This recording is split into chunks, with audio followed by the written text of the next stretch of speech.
Pronto, reverendo, estamos aí novamente. Parece, Estamos novamente. Nós vamos parece, reverendo?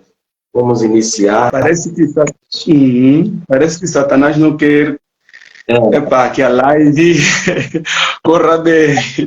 derrotado, né? Nós temos que ele é derrotado. Pois bem, reverendo, mais uma vez, a graça e paz para você aí onde você está. Só para deixar claro aqui, eu quero também dar um abraço muito forte para o irmão Berto. Irmão Berto, Deus abençoe. A gente está pertinho, viu, irmão Berto? Irmão Berto, da Igreja Batista Missionária de Barreiras, na Bahia. É uma pessoa... Reverendo, eu digo que o irmão Berto me adotou, né? O irmão Berto me adotou. É uma pessoa que eu tenho um respeito absurdo, porque é um homem muito correto, muito firme, muito convicto. E são coisas do tipo que me atraem no ser humano. O irmão Berto é um irmão muito conservador, muito justo, e faço menção do irmão Beto aqui. Mas só para que os irmãos se situem, eu estou aqui no Brasil, e o meu irmão, reverendo Batista José, está lá em Angola. Tá? Reverendo, nós iremos falar hoje sobre reformados e pentecostais, visões diferentes, confissões diferentes, credos diferentes, e antes do reverendo nós falarmos sobre a pauta, eu gostaria que o reverendo falasse um pouco do seu ministério, do seu trabalho na área da educação cristã. Sei que o reverendo está num projeto novo. Eu gostaria que o reverendo falasse um pouco do que tem sido feito até aqui e o que virá como novidade nos dias seguintes aí. Deus abençoe também o nosso irmão que nos acompanha agora, João Miranda. Deus abençoe o irmão João Miranda, que entrou na live. Reverendo, vamos lá. Como que está aí os projetos e o que o reverendo tem aí novo para nós nos próximos dias, reverendo? Fique à vontade. Amém, amém. Acho que a voz está audível, né, reverendo? Está perfeito. Bom, na verdade eu tenho sido sustentado graciosamente pelo Senhor. Deus tem ajudado tanto. Isto porque eu sou tão apaixonado pela escrita, que Deus tem derramado a sua sabedoria na minha vida, de tal maneira que durante este período eu estou a ser tocado pelo Senhor a escrever uma nova obra intitulada Modéstia Cristã. Creio que esta é uma obra que precisa-se, né? Precisa-se no nosso seio, e não só, eu fui movido pelo Senhor a escrever esta obra, reverendo Carlos, tudo por conta do que tenho observado em muitas igrejas cá no meu país. Eu já tive a oportunidade de rodear em várias igrejas, e na maioria, ou seja, nas 50% ou até 50% das igrejas que eu tive a oportunidade de estar lá, eu fiquei extremamente escandalizado. Eu fiquei triste pela forma como as irmãs dos corais, as mulheres dos pastores, como elas estavam vestidas. E eu fiquei a pensar comigo mesmo que o que está a faltar é esta mensagem da modéstia cristã. Então, não obstante a primeira obra que foi publicada no ano 2020, para todos os irmãos que nos ouvem, eu tive a oportunidade de escrever a minha primeira obra, intitulada Namoro na Perspectiva Cristã. Tive a oportunidade de publicar na editora do meu amigo, meu companheiro, reverendo Carlos, e de lá para cá o desejo de publicar outras obras não parou, continua. Inclusive esta segunda obra que será publicada brevemente, até porque a obra já está completa, só estou já a fazer alguns pequenos retoques, conforme eu disse, a obra é Modéstia Cristã, e nesta obra eu procuro trabalhar em 4 capítulos, né? Só para nós termos já um pequeno conhecimento. No primeiro capítulo eu procuro trazer uma definição que é modéstia, em todo o significado. porque muitos estão cientes que modéstia é apenas aplicado no contexto de vestimenta, mas eu procuro mostrar que modéstia vai muito mais além do que uma vestimenta como tal. E no segundo capítulo, eu procuro fazer uma breve explicação do que está escrito em Primeiras de Timóteo, no seu capítulo 2, versículo 9 a 10, onde Paulo fala que da mesma maneira as mulheres se venham com modéstia, bom senso, nem com cabeleireira frisada, coisas assim do gênero. Eu procuro também trabalhar nesse sentido. E no terceiro capítulo eu procuro responder algumas questões que frequentemente as pessoas fazem quando estamos a tratar a respeito desse tema. Perguntas como do tipo de onde se originou, né, a questão da mini-saia, né, a origem da mini-saia. Eu procuro falar um pouco da origem da mini-saia, apresentar qual foi o real propósito em criar as mini-saias. Eu procuro também responder uma questão que algumas mulheres já fizeram para mim, de que se eu não ser atrativa, eu não tenho como conseguir um marido. Então eu procuro responder essa questão, mostrando, né, para as mesmas que não é dessa maneira, ou seja, não é por meio da sexualidade que elas vão encontrar um marido. Até porque se elas atraem um marido com sensualidade, elas devem crer que não estão, que este indivíduo, este homem, não está a ser atraído, né? Não está a ser atraído de forma muito boa, não, mas é de forma pecaminosa. E é claro que quando a mulher age dessa maneira, propriamente, o que vai acontecer é que ela só vai encontrar homens que vão querer usar ela. E procuro tratar também sobre a exposição parcial, né? Será que é normal expor um pouco, e se eu tudo que mostrar um pouco esse do gênero? Procuro tratar ali. E outras questões. E no quarto capítulo, procuro dar um breve testemunho de uma amada irmã, muito querida por mim, brasileira, que ela propriamente conta um pouco da sua conversão. Então, a obra está quase no final, muito em breve vai ser lançada na editora para trabalharem como tal, e os irmãos poderão ter a oportunidade. Então é isso que eu queria transmitir aos irmãos. É claro que tem novas obras que estão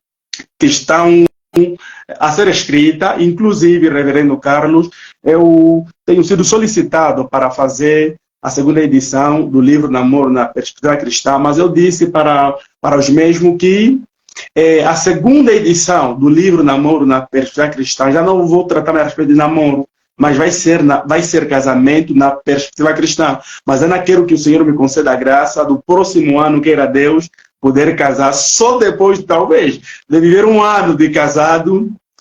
É importante.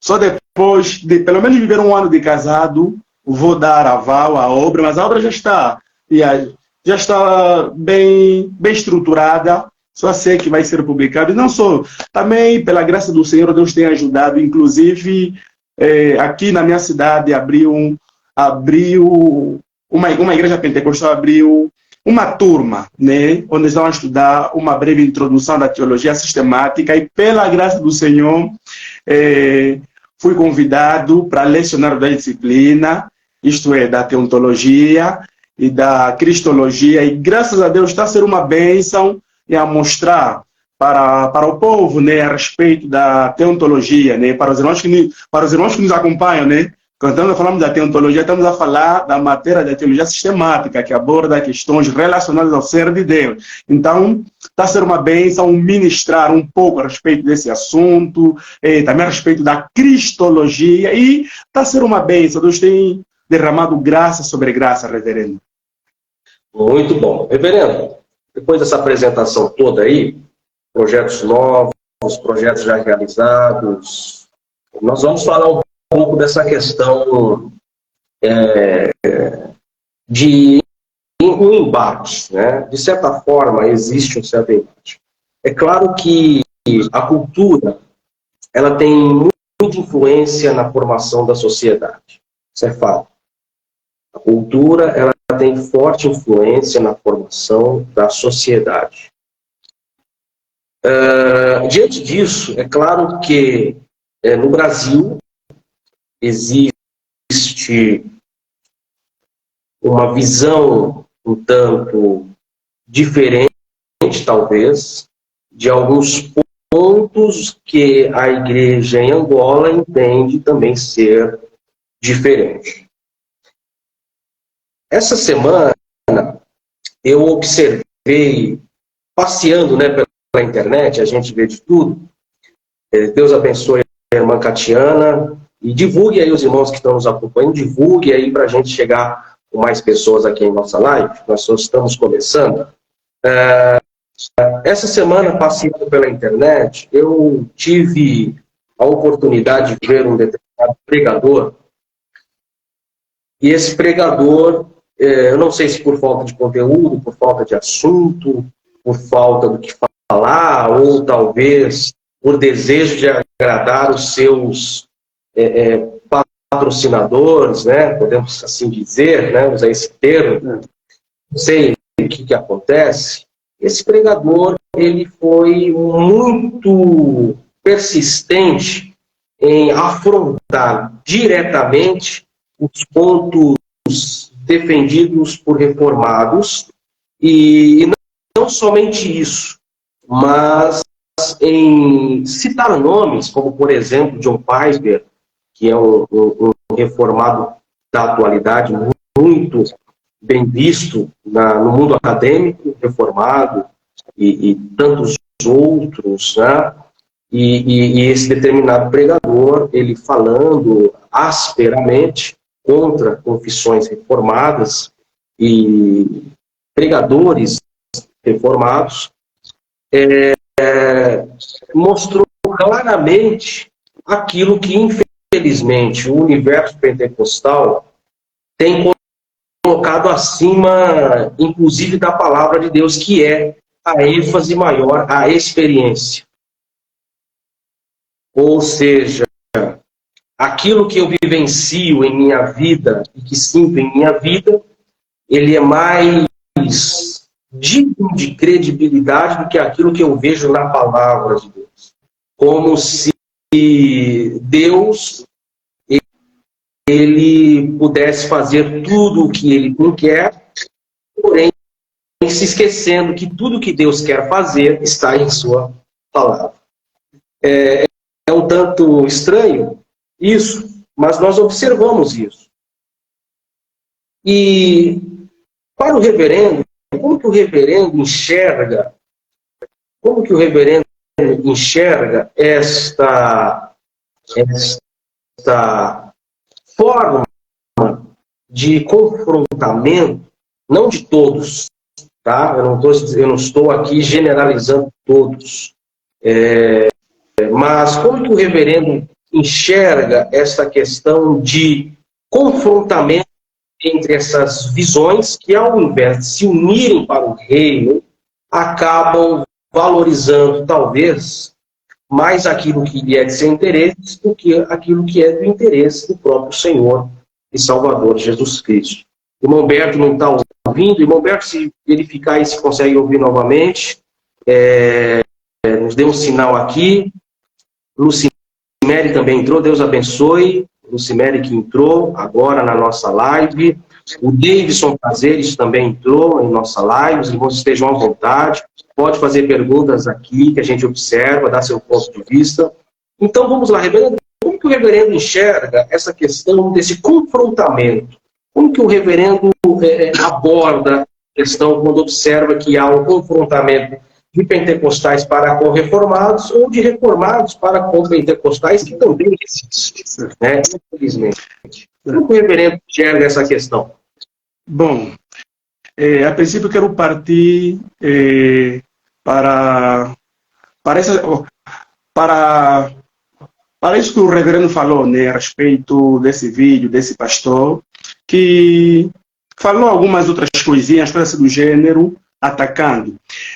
Eu, quando estou para tratar a respeito desse assunto, eu gosto de levar as pessoas a perceberem, inicialmente, uma coisa. Isso eu aprendi com o meu pastor.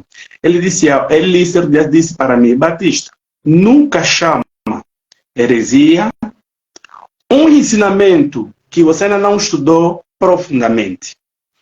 Parece que quando eu olho para a atitude desse pastor, quando eu olho para a atitude de outros, não somente a ele, mas a outros, a atitude que eles têm para com a teologia reformada, eu fico aqui a pensar se, para eles afirmarem estas coisas, eles estudaram profundamente a teologia reformada.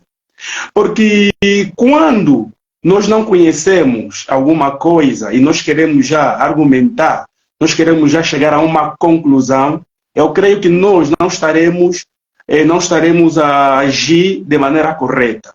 Nós precisamos, em primeiro lugar, conhecer aquilo que o Beltrano, aquilo que essa determinada teologia defende. E eu preciso procurar estudar.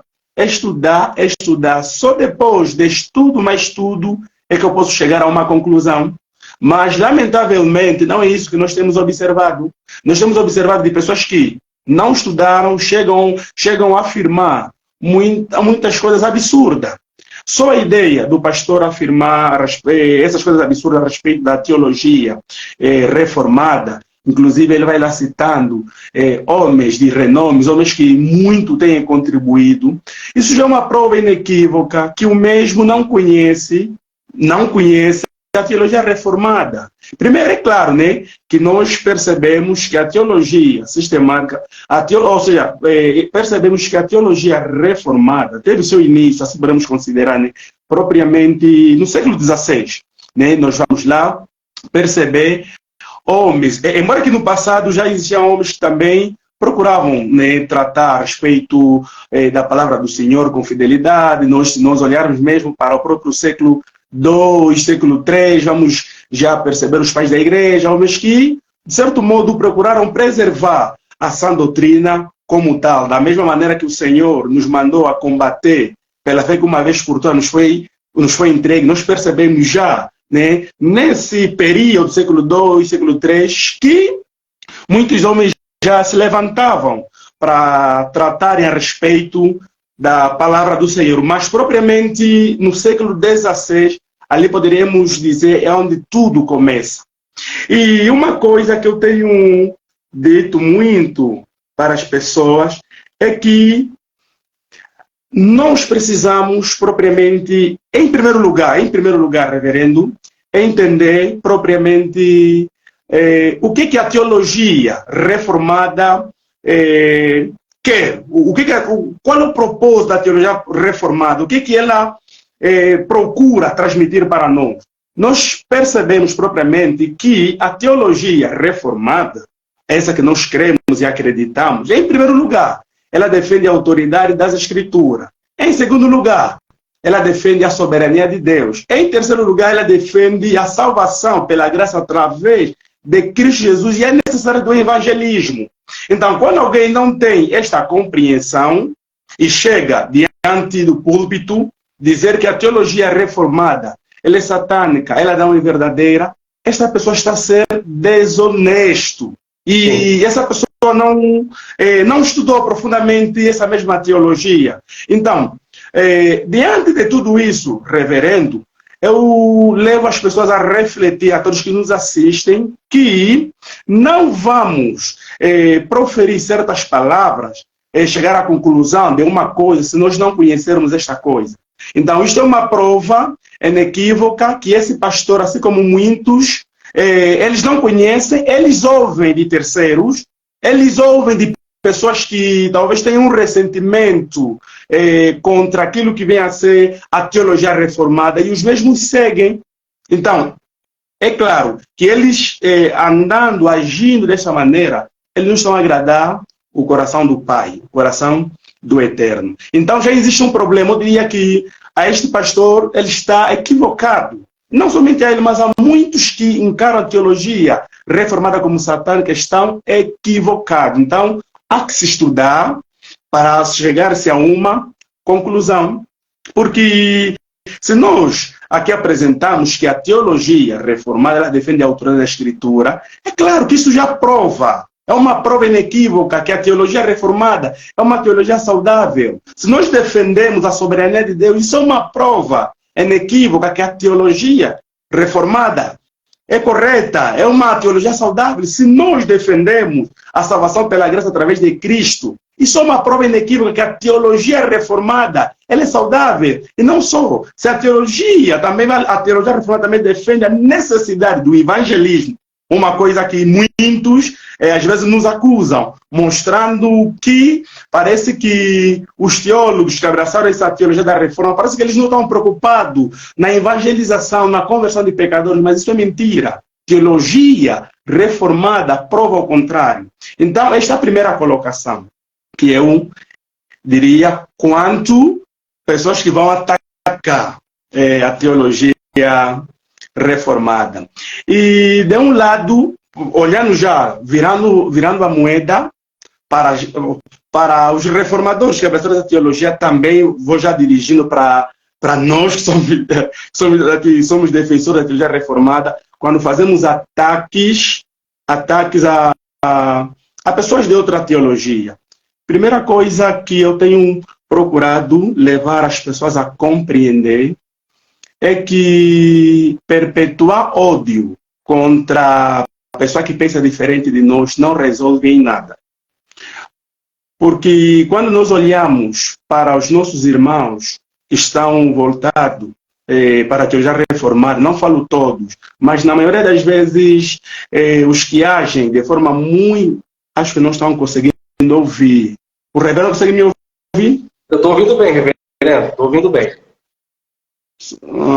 Não sei se o comentário era antigo, era um comentário...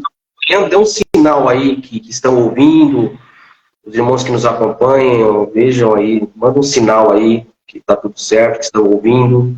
Eu estou ouvindo bem, reverendo. O reverendo pode continuar se desejar. Bom, conforme ia dizendo o reverendo, né, dirigindo uma palavra para os nossos irmãos que são adeptos da teologia reformada, eu diria que perpetuar ódio contra pessoas que pensam diferente que nós não resulta em nada. Porque o que me parece é que boa parte de muitos irmãos que estão a conhecer, eu até digo que são mais os como posso dizer, os estão a conhecer agora, né? Os estão a conhecer agora. E os que estão a conhecer agora, eles tendem a lidar com essa situação de forma muito diferente. Eles até procuram ofender. Eles procuram maltratar. Eles procuram agir de forma muito negativa, que acaba ferindo, que acaba entristecendo o nosso Criador. Nós precisamos compreender que a maneira de nós convencer alguém que está no erro não é nós agirmos negativamente com aquela pessoa. Não é nós lançar palavrões. Porque eu acredito que se nós invertêssemos, se nós conversássemos com pessoas que são de outras teologias, de uma forma carinhosa, de uma forma a procurar mostrar para eles o que o nosso maior desejo é que eles conheçam a verdadeira teologia, eu creio que muitos seriam convencidos pela verdadeira teologia. Mas quando nós agimos mal, quando nós nos comportamos de forma muito bruta, nós não vamos, hipótese nenhuma, convencer o nosso irmão que crê de uma outra maneira. Então eu vejo que para os irmãos que são a favor, para os irmãos que estão envolvidos com a teologia reformada, há que se ter muito cuidado, muita prudência quanto a essa questão. Porque quando não há este cuidado, esta prudência, nós não vamos convencer ninguém, nós vamos apenas criar outras guerras mundiais e que no final de tudo não vamos agradar ao Senhor, porque nós precisamos perceber que tudo que nós fazemos, o fim supremo deve ser a glória de Deus. Até mesmo quando eu vou para tratar com o meu irmão, que pensa diferente que eu devo colocar algo em mente, que eu não estou a tratar com esse irmão para me promover, eu me vangloriar. Não, mas eu estou a tratar com o intuito dele se voltar para Deus, no sentido dele voltar, né? Voltar a crer naquilo que é o correto. Então, numa primeira colocação, eu diria isto, reverendo. Muito bem. O reverendo citou aí, com relação à confissão, o reverendo é de confissão reformada, eu também sou de confissão reformada, e o reverendo citou aí os primórdios, né, da reforma protestante. Eu costumo dizer que teólogos são formados em salas de aula, mas homens de Deus no campo.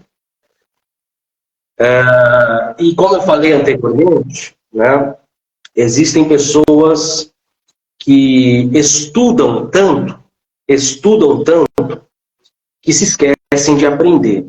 Né? Uma outra questão interessante. Como que uma pessoa estuda a vida toda, mas não aprende? Infelizmente, a maioria das pessoas, elas estudam tanto que se esquecem de aprender. E quando o reverendo, ele fala da questão dos primórdios da reforma, e eu vou até no período antes mesmo da reforma, né?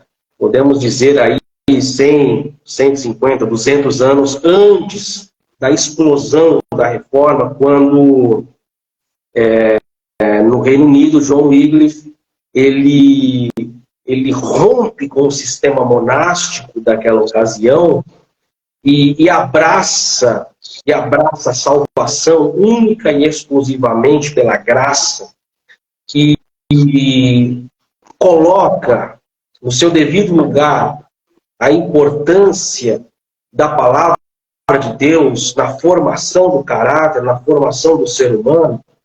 E quando eu vejo as obras de Wycliffe, eu sinceramente fico renovado, porque eu percebo que ali há, de fato, no avivamento, uma entrega real, onde o Espírito Santo conduz o homem, dirige o homem. O Wycliffe, para os que nos acompanham, foi, podemos assim dizer, o grande tradutor da Bíblia, do latim para o inglês, conhecida como a Bíblia de Wycliffe, que quando traduzida ficou muito caro em função de ser uma Bíblia feita à mão, ainda não havia, podemos dizer assim, os meios de comunicação conhecidos. Isso já chegou já depois do século XVI, começou até essa propagação das mídias da época, jornais, revistas, livros, né? E eu percebo, eu vejo no Wycliffe o exemplo de, podemos assim dizer, de um homem teólogo formado, professor de Oxford, e ao mesmo tempo, não somente um teólogo, mas também um homem de Deus, a fim de, no campo da qual ele se lançou, um campo cheio de minas, né? Podemos dizer assim, porque a igreja ela mandava na Europa naquele período, praticamente, e por mais que o Wycliffe teve grande apoio do rei do Reino Unido, ele sofreu muito e muitas perseguições, não morreu na mão dos bispos católicos, morreu de uma enfermidade, né? Antes de concluir toda a tradução da Bíblia. Porém, a igreja da época ela era uma igreja tão inquisitória, podemos assim dizer, que mesmo após a morte de Wycliffe, eles lançaram uma sentença de que os restos mortais, os ossos de Wycliffe, após a sua morte, os seus ossos fossem desenterrados e queimados. Então, quando eu lembro de John Wycliffe e todo o seu trabalho, percebo que ali é um homem reformado, embora não havia ainda a culminância da reforma protestante, era uma pré-reforma, e ao mesmo tempo um homem cheio do Espírito Santo de Deus. Então, ser reformado, nada mais é do que também ser, de fato, cheio do Espírito Santo. Por quê? Porque eu sou cheio do Espírito Santo quando eu sou reformado. Porque só alguém cheio do Espírito Santo pode reconhecer a voz do seu Senhor, obedecer à voz do seu Senhor e falar acerca daquilo que tem ouvido do seu Senhor. Então, quando eu conheço a palavra, quando a palavra de Deus é de fato a minha regra de fé e prática, e não as experiências, logo é sinal evidente, e aí é uma evidência, de que eu sou um homem cheio do Espírito Santo. E, infelizmente, alguns ciclos, ou de algumas igrejas, pentecostais e neopentecostais, elas têm talvez deturpado o que de fato é ser pentecostal. Porque ser pentecostal é ser um homem conhecedor estritamente da palavra de Deus e, acima de tudo, amante da soberania de Deus. E isso é o que nos falta nos dias de hoje e que, infelizmente, nós vemos pouco nos ciclos atuais da igreja, não só no Brasil, acredito eu, mas também no Brasil inteiro, né? O reverendo saiu aqui da live, o sinal deve ter ficado instável. Vamos aguardar o reverendo retornar aqui para a gente poder finalizar a live, né? Nós falamos um pouco acerca dessa questão reformados e pentecostais em função deste conflito que existe. E vamos aguardar aqui. Reverendo, se você estiver nos ouvindo, se o sinal de internet aí estiver estável, retorne aí, dê um sinal aí para que a gente possa ouvi-lo novamente, ou se o sinal de internet não estiver estável a ponto de darmos conclusão, a gente vai concluindo por aqui a nossa live, né? Uma live um tanto reduzida, mas que foi possível falar de alguns pontos importantes acerca deste conflito. E tenho certeza que, como foi falado por nosso reverendo Batista, nós, acima de tudo, temos que ter consciência daquilo que falamos e não falar somente pelo fato de ter ouvido de alguém, mas simplesmente por buscar o entendimento através da palavra de Deus. A palavra de Deus, ela é fundamental para todo e qualquer embate, seja ele para fidelizar aquilo que se crê, ou simplesmente para servir como uma apologia àquilo que não se crê. Então nós temos que sempre valorizar acerca de todas as coisas faladas a palavra de Deus. Se o reverendo Batista estiver nos ouvindo, o reverendo entre aí novamente na live, mande aí a solicitação para aceitar aqui a solicitação, ou se o sinal não estiver estável, a gente pode dar por encerrado. Vamos ver aqui se o reverendo consegue voltar. Ele voltando, a gente dá continuidade aqui à nossa live. Próxima live, aí o reverendo vai ver um sinal aí, talvez melhor para a gente dar aí continuidade e não ter esses picos de instabilidade no sinal de internet. Pois bem, reverendo, para que a gente possa concluir, eu falando um pouco de Wycliffe, né, e dessa questão, reverendo, nós observamos que, pelo menos aqui no nosso país, no Brasil, como falado anteriormente, essa live é uma live, vai ser mais um bate-papo, uma coisa mais leve, né? Numa outra oportunidade a gente vai entrar mais, né, reverendo? A gente vai esmiuçar mais pontos importantes. Mas é um bate-papo para descontrairmos um pouco e falarmos de temas importantes. Reverendo, nós observamos que em muitas denominações pentecostais, muitos irmãos estão, talvez, enxergando hoje em igrejas de confissão reformada, ou igrejas onde dão mais ênfase à palavra do que à experiência, que muitos desses irmãos estão abrindo mão de uma liturgia de culto mais espiritualística, podemos assim dizer, do que espiritual, e estão recorrendo a igrejas onde a palavra é a pauta central. Eu não sei aí onde o reverendo mora, aí no país do reverendo, como que está esta questão de irmãos que estão abrindo mão, abrindo mão de igrejas que valorizam a experiência e partindo para igrejas que defendem a palavra como soberana. Existe muitas mudanças nesse sentido. Há muitos irmãos que estão transferindo de igreja, saindo de uma confissão, indo para outra.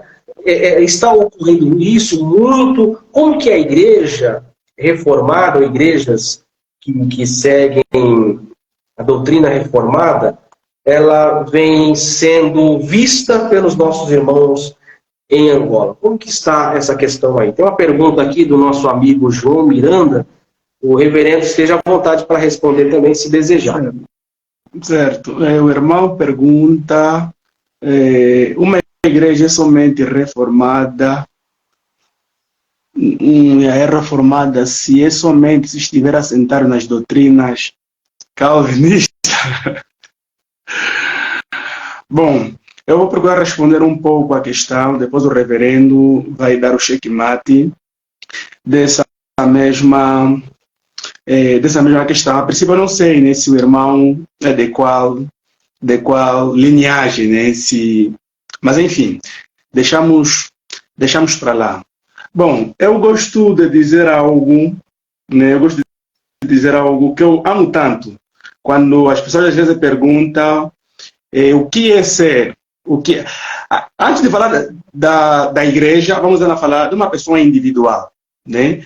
Quando as pessoas perguntam o que é ser um reformado, a primeira resposta que vem da mente de muitas pessoas é a ideia de alguém decorar os 5 pontos do calvinismo. Então, se eu decorei e falar que eu acredito nessas coisas, uns vão já concluir que essa pessoa é reformado. Mas, quando nós percebemos de forma mais aprofundada, percebemos que ser reformador não é a mera falácia, eu sou reformador. Em primeiro lugar, ser um reformador, em primeiro lugar, é ser um crente em Cristo Jesus. Em primeiro lugar, vamos partir para a questão de ser um crente. Porque eu posso, em primeiro lugar, essa, né? Porque vamos lá procurar construir. O reverendo Carlos, consegue me ouvir? Sim, perfeitamente. Conforme eu ia dizendo, em primeiro lugar, ser reformado é ser um crente. Neste caso, nós falamos fide.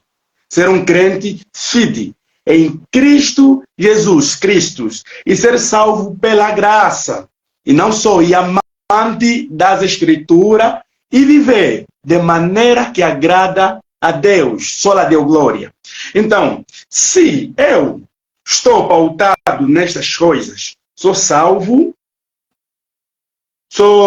por Cristo, salvo pela graça, sou amante das Escrituras, e não só, é claro que isso é uma construção, mas primeiro eu tenho que partir dali.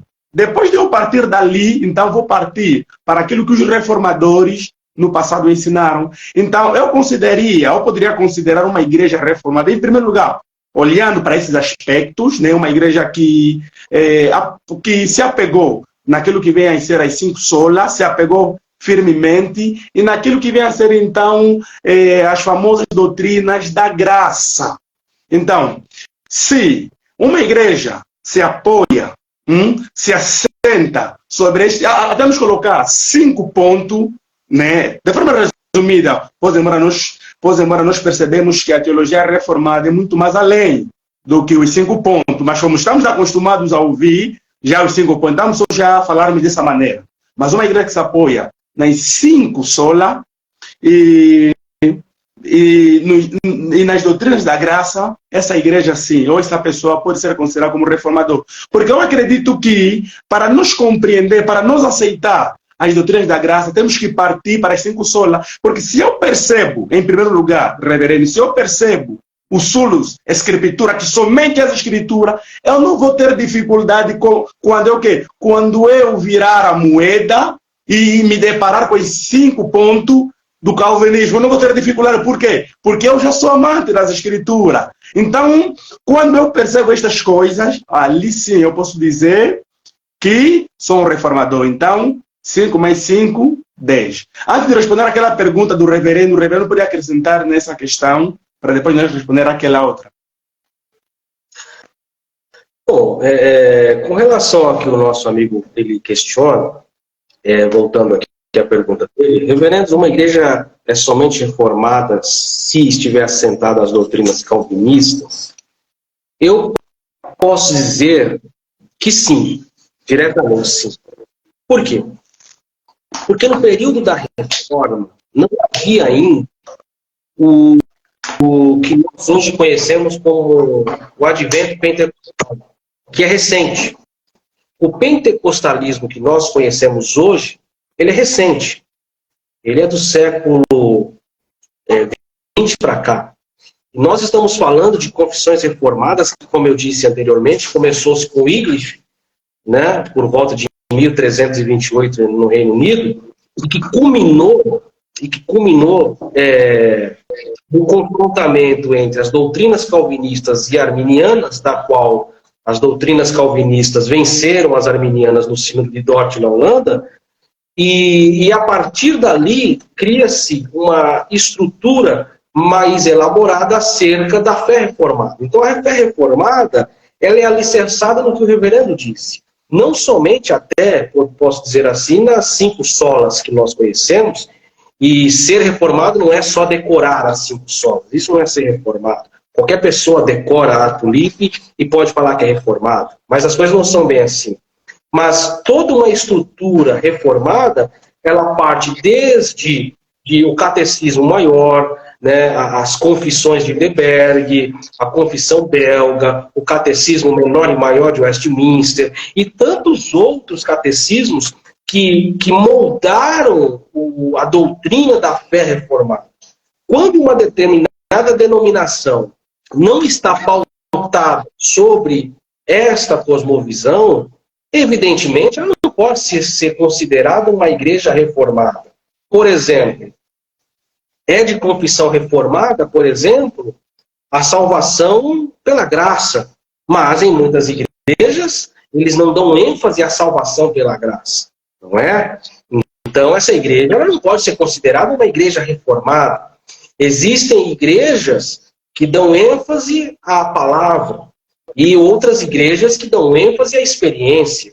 Logo, igrejas que dão ênfase maior às experiências, elas não podem ser consideradas igrejas reformadas, porque a igreja reformada ela é pautada na palavra. Nós observamos também que uma das maiores lutas do período da reforma não foi nem talvez a questão das indulgências, que eram uma obrigação da Igreja Católica para arrecadar meios financeiros, mas principalmente na propagação da palavra. Então, qual que era o interesse maior no período da reforma? Levar de forma acessível o conhecimento da palavra para todos. Wycliffe fez isso no Reino Unido, Lutero fez isso na Alemanha, Calvino fez isso na Suíça, Martin Bucer fez isso na França, John Huss fez isso também, e tantos outros fizeram assim. Então, a palavra de Deus, quando uma igreja é alicerçada na palavra de Deus, essa igreja sim pode ser considerada uma igreja reformada. Toda igreja que não dá ênfase maior à palavra de Deus, esta igreja que se baseia mais nas experiências, essas igrejas não podem ser consideradas uma igreja de fé reformada, né? Eu não estou falando aqui estritamente de questões doutrinais, porque, por exemplo, igrejas pentecostais e neopentecostais, na sua maioria, se a gente for falar sobre escatologia, podemos assim dizer, são pré-tribulacionistas ou, no mínimo, dispensacionalistas. Já igrejas de confissão reformadas ou são amilenistas ou tribulacionistas. Então, se a gente for entrar na questão doutrinal, haverá um choque de interesses aí. Mas a questão não é nem somente essa. A questão é a ênfase maior na salvação pela graça, na soberania de Deus e, acima de tudo, na palavra de Deus, sendo ela a única regra de fé e prática que todo o cristão deve considerar. Então, uma igreja reformada, ela é estritamente calvinistas, eu não posso dizer que seja somente calvinistas, porque antes mesmo de Calvino já havia uma estruturação do que seria a fé reformada. Então, como eu citei aqui, nós temos o Catecismo Maior, Menor de Westminster, Confissão Belga, Confissão de Wittenberg e tantas outras confissões, isso no período da Reforma, fora as demais que vieram já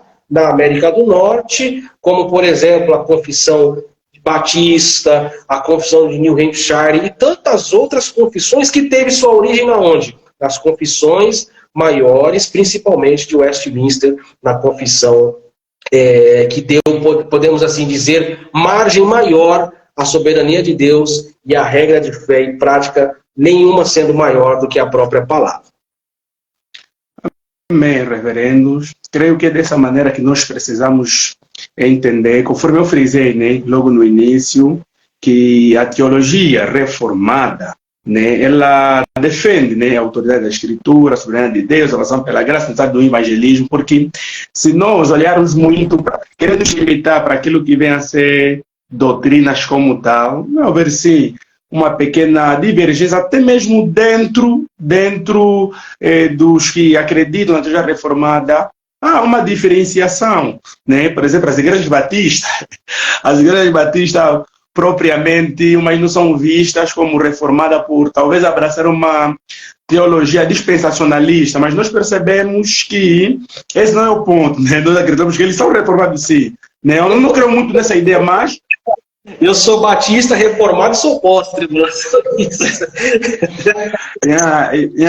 Então, eu acredito que quanto a essa questão está muito claro mesmo, está muito claro. E não tem como, eu acredito que existem alguns pequenos aspectos que vai sempre existir no nosso meio, não temos como fugirmos disso, e eu até tenho dito que é mesmo Deus que pela sua soberania permite que tais coisas aconteçam para mostrar que homens são seres limitados, para mostrar que homens não são conhecedores da Escritura como tal. Existem coisas que o Senhor mesmo Ele permite, para quê? Para nós saber que sem a sua sabedoria não tem como mesmo, não tem como. E eu até gosto, quando eu falo desse assunto, eu gosto de dar um exemplo do pastor Graconato e do pastor Augusto Nicodemos. Eu tenho dito assim, eu amo bastante o pastor Graconato, uma vez que ele é batista, então ele não crê no batismo infantil.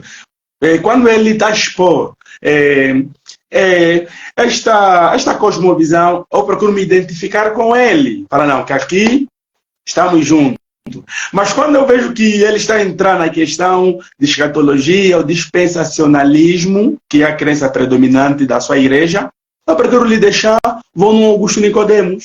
Quando Augusto Nicodemos estiver a falar sobre escatologia, estamos juntos. Mas quando ele estiver a falar do aliancismo, né, mas especificamente no aspecto mesmo do batismo infantil, eu creio no aliancismo, mas no aspecto do batismo, longe de mim. Mas quando ele entra nesse pequeno aspecto, eu procuro o quê? Fugi-lo e no Marcos Draconato. Eu procuro me identificar com a posição. Então, isso sempre vai acontecer. Então, reverendo Carlos, retornando na questão que o reverendo Carlos havia feito para mim, aqui em Angola, pela graça do Senhor, nós estamos a ser visitados soberanamente pelo Senhor. Se nós olhássemos, por exemplo, nos anos 2012, 13, 14, infelizmente parece que existia uma escuridão, né? Uma escuridão daquilo que veio a ser o pleno conhecimento, daquilo que veio a ser a teologia reformada, porque neste período não se ouvia falar a respeito da teologia reformada. A teologia que era predominante era a teologia pentecostal. Essa era a teologia que predominava quase em todos os lugares. Mas já a partir do ano 2016, nós pela graça do Senhor, tínhamos, na minha cidade especificamente, tinha um grupo de irmãos que foram os primeiros a fazer menção daquilo que vinha a ser alguns aspectos da teologia reformada. Eles haviam tratado sobre a soberania de Deus na salvação, por depressão e eleição, mas na época eles foram tão combatidos. Inclusive eu também combati os mesmos, porque até então pareceu que é como se fosse eles estavam a trazer nova coisa, estavam a trazer uma doutrina que não se encaixa nas escrituras. Eles foram combatidos, eles foram rejeitados, eles foram amaldiçoados por muitos pastores, dizendo que vocês estão a ensinar algo que não tem nada a ver. Eles foram amaldiçoados, mas já no ano de 2017, pela graça do Senhor, parece que o Senhor começou a visitar de forma extraordinária. Outros irmãos começaram a perceber o que o fulano ensinava sobre a soberania de Deus é verdade. Deus afinal, sim. Muitos começaram a perceber. Então, desde lá, de 2017, eu também, pela graça de Deus, tive este privilégio, essa graça de conhecer. Então, de lá, as coisas começaram a mudar. E naquele mesmo período, muitos jovens, em primeiro lugar, eles queriam trazer uma reforma em suas congregações. Mas, como nós sabemos que boa parte das denominações já estão construídas sobre seus fundamentos, já tem o seu sistema feito, e às vezes é difícil quebrar esse sistema como tal. Né? Quebrar esse sistema propriamente, até não vai ser quebrar, vai ser propriamente despertar a mente de alguns, e esses alguns talvez que vão sair de lá. Mas o próprio sistema como tal é um pouco difícil. Então aconteceu dessa maneira, muitos tentaram levar seus pastores à razão, não houve êxito, eles foram combatidos, uns foram expulsos, e desde aquele período muitos começaram então a se congregar, né, a se congregar de forma bíblica, abraçando então a teologia reformada. E atualmente aqui há muitos jovens, principalmente os jovens que, pela graça do Senhor, que foram os mais despertados nisso, mas muitos mais velhos também estão a ser despertados. Inclusive, ou seja, tudo isso fez que as comunidades locais se aumentassem. Então, em todo o canto de Angola, é possível a pessoa encontrar umas 3, umas 5 congregações de irmãos que se reúnem no nome do Senhor Jesus Cristo. É claro, não me refiro tipo uma igreja assim, literalmente com templos, não nesse sentido, mas vamos encontrar irmãos que estão em determinados lugares, tem uns que congregam em casa, mas cumprindo sim todas as ordenanças divinas, né, obedecendo. Nós percebemos o que caracteriza os elementos do culto da igreja. Muitos fazem a observância do sacramento, a batismo, a Santa Ceia. Muitos observam, eles vão lá cultuando de maneira bíblica, a palavra é enfatizada, os louvores são enfatizados, a disciplina eclesiástica é feita. Então, atualmente aqui em Angola, pela graça do Senhor, há muitas comunidades reformadas, há muitas igrejas reformadas, embora que boa parte delas não são, como é que eu poderia colocar, não são denominações propriamente a ser reconhecidas pelo Estado nesse sentido.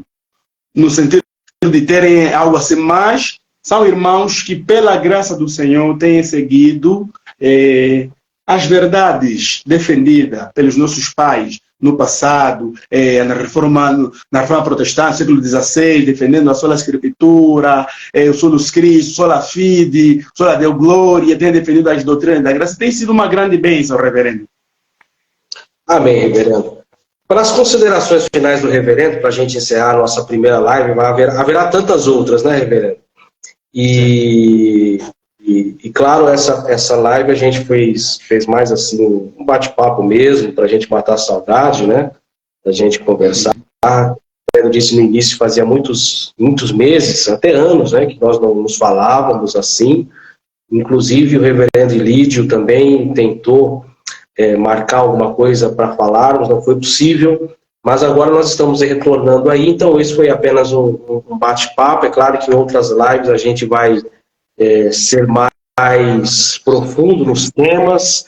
O reverendo me conhece um pouco. Eu costumo dizer que tudo aquilo que eu creio pela fé. Nós, quando falamos, por exemplo, das 5 solas, ou os 5 solas, né, como alguns preferem, nós falamos pela fé. A partir do momento que eu deixo o campo da fé e passo ao campo da razão, nada disso tem sentido. A própria palavra, né, e falando um pouco do que o nosso irmão João Miranda falou aqui, a própria palavra, quando nós não a reconhecemos pela fé, nós a colocamos em xeque, né? Eu leio a Bíblia, o reverendo lê, nós estudamos e tantos outros que estudam. Se nós olharmos a Bíblia hoje e olharmos ela com a razão, nós vamos encontrar inúmeros erros. Erros de datação, erros de personagens, palavras que não compreendem de fato a essência de Deus, palavras dúbias, palavras a qual não tem uma comprovação de historicidade alguma. Então, ou seja, se a gente for pelo campo racional, não existe sola escritura, né? A sola escritura existe pela fé. Eu tenho fé, eu creio, né? Por exemplo, ontem eu estava falando com minha esposa, ela está acompanhando a live, acredito, sobre Gênesis, né? Quando nós lemos Gênesis pela fé, amém, é uma bênção, né? Mas quando nós estudamos Gênesis pela razão, nós achamos tudo aquilo uma piada. Como que um Deus tão soberano, tão grande, vai estar envolvido numa coisa tão ridícula, onde Adão e Eva, que parecem mais 2 crianças, brincando de comer um fruto que não era para comer, e depois de comer foram sentenciados, como se fosse uma brincadeira, um piquenique. Chega a ser ridículo. Então, quando nós estudamos a palavra pela razão, nós encontramos inúmeras situações para descredibilizá-la e assim não crer nela. Mas nós cremos pela fé, nós optamos pela fé. E é a fé que nos dirige, porque sem fé, é como a própria palavra diz, é aquilo que a palavra nos ensina, né? Tudo é possível ao que crê. Aquilo que para o homem é impossível, para Deus nada é impossível. Nada, exatamente nada é impossível para Deus. Porém, tem uma coisa que é interessante. Sem fé é impossível agradar a Deus. Não é? Então nós temos fé, optamos em ter fé. Fé é essa que recebemos de Deus. E ao receber essa fé de Deus, cremos. E crendo, seguimos pela fé. Né?